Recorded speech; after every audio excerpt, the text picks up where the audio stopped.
and get some. Come and get some. Come on. I got 2 new, I thought they were blues, but they're not. They're black. That's okay.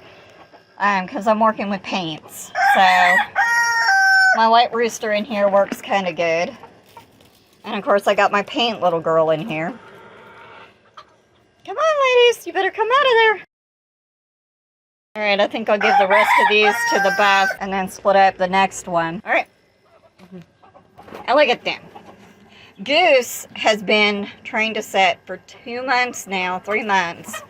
And she's not much better. Ladies and gents, might I present Sprout? Let's see what happens when I step back. These girls are finally starting to lay, as you can see.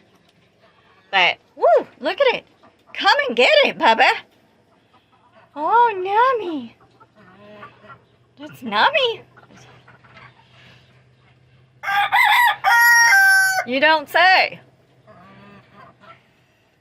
think my other rooster is out there too. I'm hoping that he'll cover some of the females. Look at how dark he is. He's back there. Hey, Bubba. Hoping he'll cover some of the females and give that darker color. There's those guys. They figured out that the sprouts are a good thing. Here, Roxy.